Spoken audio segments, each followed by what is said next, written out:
และค่ำคืนนี้เนี่ยคิดว่าคงจะหาพักตามห้างเก่านะครับ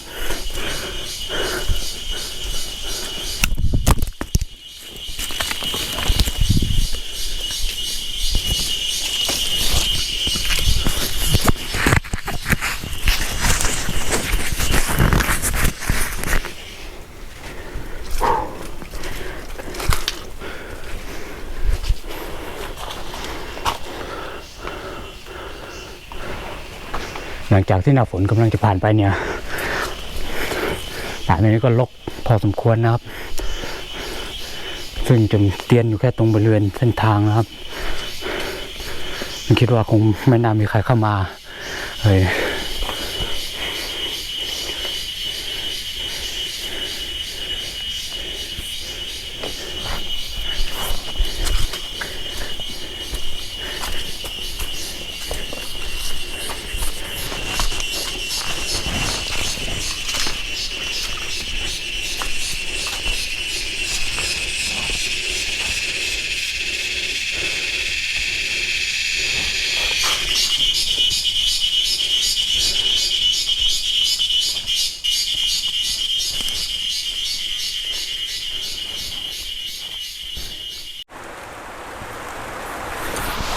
ฝนตกนะครับตอนนี้ฟ้าก็มืดพอดีนะครับเลยที่ผมมาเนี่ยผมคงต้องใช้เป็นหลังคาก่อนนะครับ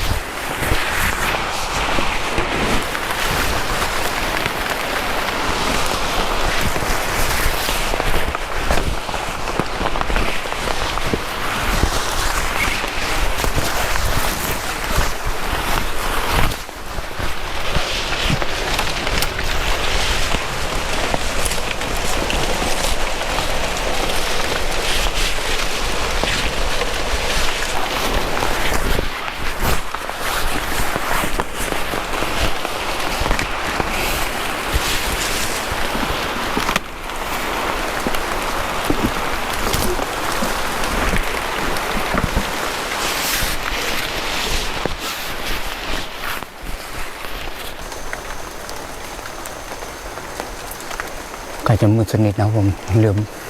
ที่โล่งๆเนี่ยยังพอมองเห็นอยู่นะครับ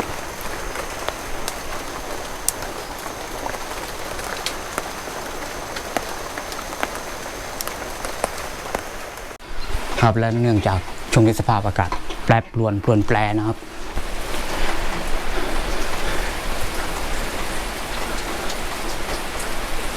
ผมก็เลยต้องหนีออกมาก่อนนะครับเอาไว้เดี๋ยวพรุ่งนี้สว่างถ้า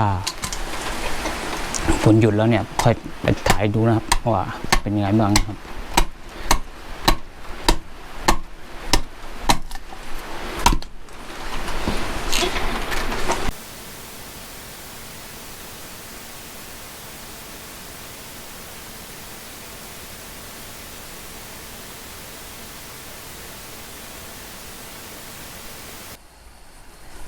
ครับและเมนูวันนี้ก็คือผัดผักนะครับนี่ครับ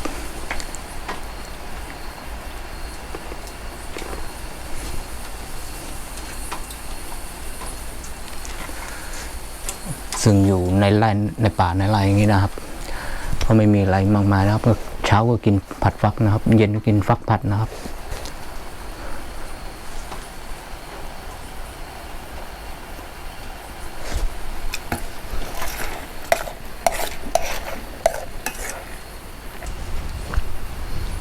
ฟ้าก็ยังร้องๆอยู่เลยครับ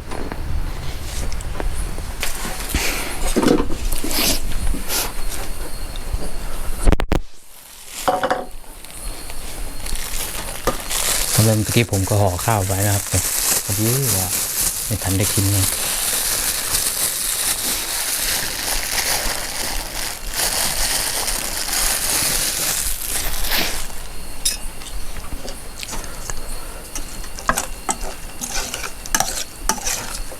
เสวยเลยแล้วกันนะครับ ค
อิ่มเรียบร้อยครับเดี๋ยว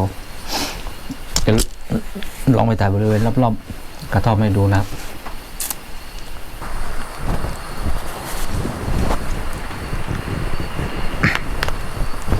ฝนก็ยังคงตกอยู่นะครับ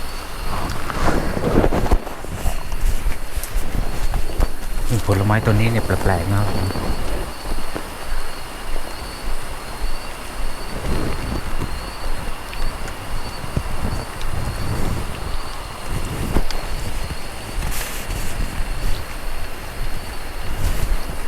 ส่วนนี้นี่คือต้นพริกนะครับเปล่าๆนะไม่มีเม็ดพริก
แล้วค่ำคืนนี้ก็คงไม่มีอะไรนะครับต้องนอนพักแล้วก็ถ้าพรุ่งนี้ฝนไม่ตกนี่จะลองเข้าไปในป่าดูต่อดูนะครับ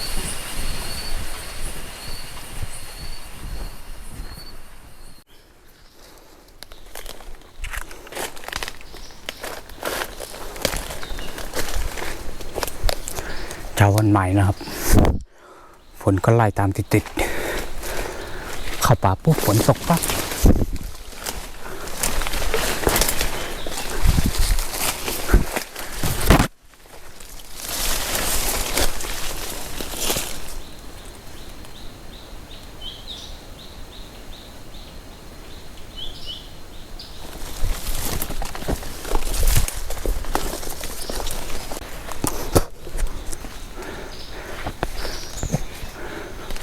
ครับเดี๋ยวผมจะถ่ายไปเรื่อยๆนะครับแล้วก็ไปเก็บเปลเมื่อคืนด้วยนะครับซึ่งพอดีว่าฝนตกก็เลยกลับมาไม่ทันได้เก็บเปลมานะครับ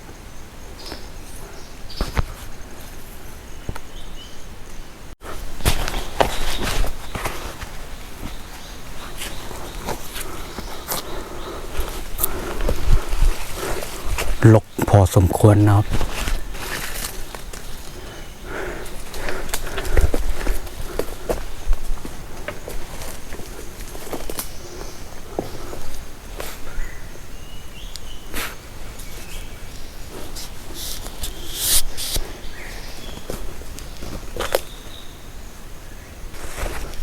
ถึงแล้วครับที่เมื่อคืนผม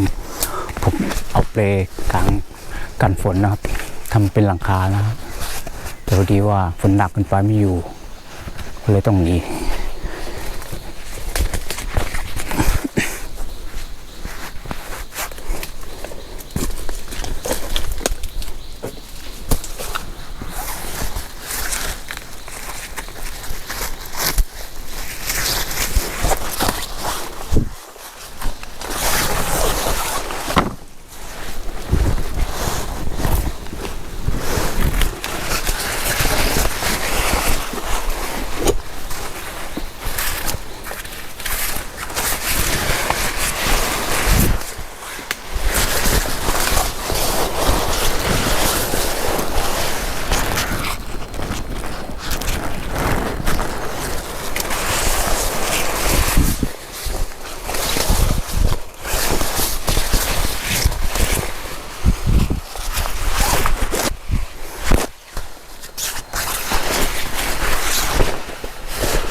ตอนนี้ฟ้าก็ครึ้มนะครับ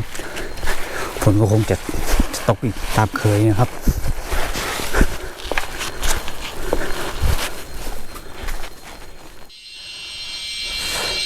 และสำหรับคลิปนี้ก็ลาไว้เพียงแค่นี้นะครับยังไงก็ขอบคุณทุกคนที่ติดตามมาโดยตลอดนะครับคราวนี้ลาไปก่อนนะครับสวัสดีครับ